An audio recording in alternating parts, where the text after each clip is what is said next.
although mountain biking is a little intense, it's become my greatest passion. Riding on calm terrain and going up a hill, pedaling, grinding, getting your way to the top. You're looking up, you're looking to the vista, you're looking to the horizon. How do I plot my way to get from point A to point B, and where do I navigate to get there? I've really learned in life and in activity. If you don't see over the hill, if you don't look for where you want to be, you'll never end up getting there.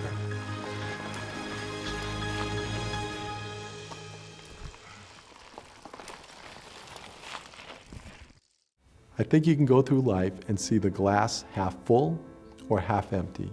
If there is something that does create a trying situation, a problem, there's going to be an opportunity to turn the negative into a positive. So at the AICPA inauguration speech that I gave, that I read from a teleprompter, it put the fear of me. I hated reading in front of people. I really had difficulty with reading and writing, and particularly spelling, because I had dyslexia. We all have, I'm going to call them flaws, that we have to work through, and obstacles that we have to navigate through, personally and professionally. But the number one lesson that I learned in that whole process when I was a kid in first, second, third grade was, if you're not willing to take on a challenge and fail, you'll never have an opportunity to succeed.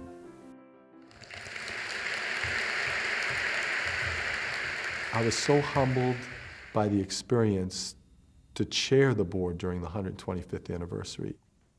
We had a reflection of the history of our profession.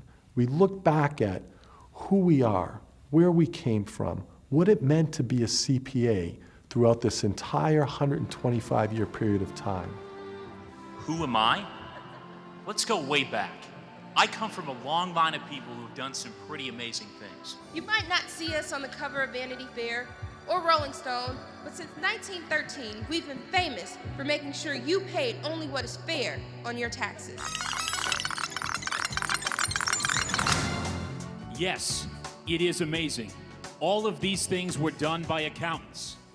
The fact that the AICPA has a 125-year legacy conveys strength, it conveys acceptance, it conveys relevance over a long period of time. We all, as CPAs, should be proud of the history that we have. Over the past year, I think I've had the opportunity to grow. I really thought of the AICPA as my home as a professional. But I also learned that there are a lot of things happening outside of our little world in the United States that affect us as a profession.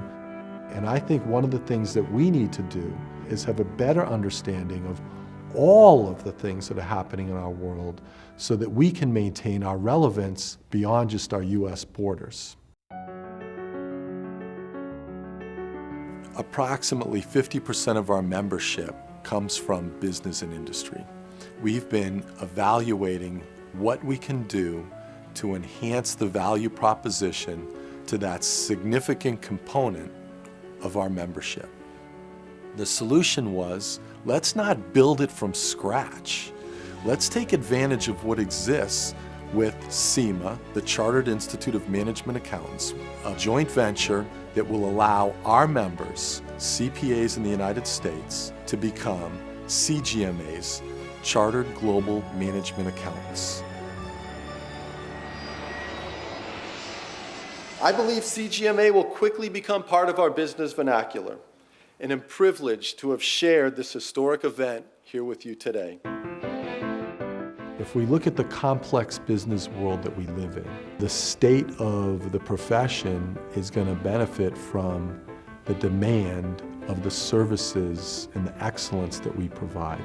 As CPAs, the best thing that we do and what we do well is provide opportunities to create solutions to complex problems.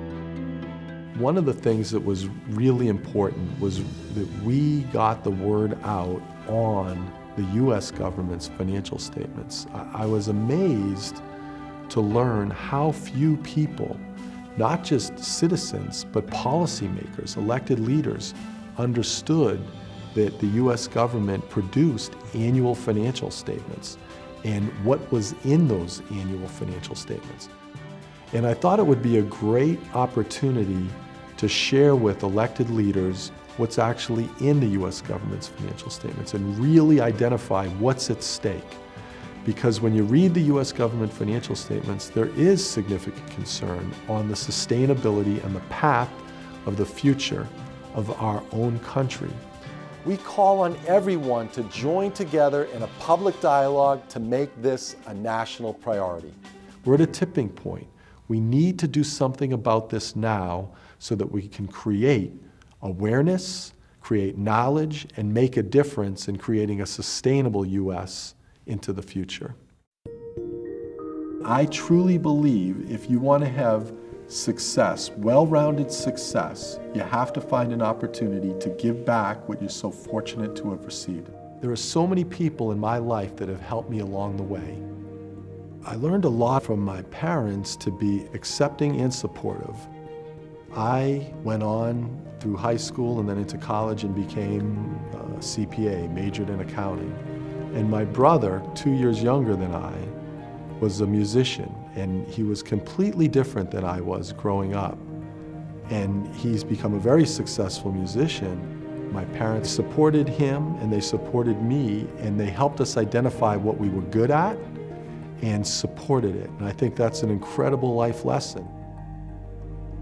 If I have a sliver of elegance, it rubbed off from my wife. She helps me understand what you need to be as far as being a caring, compassionate person, and I'm grateful for her for that.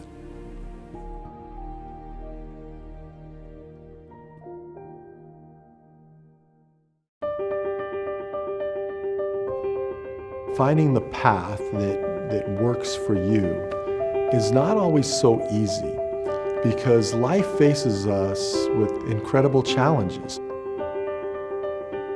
All throughout the way, you have opportunities to make choices.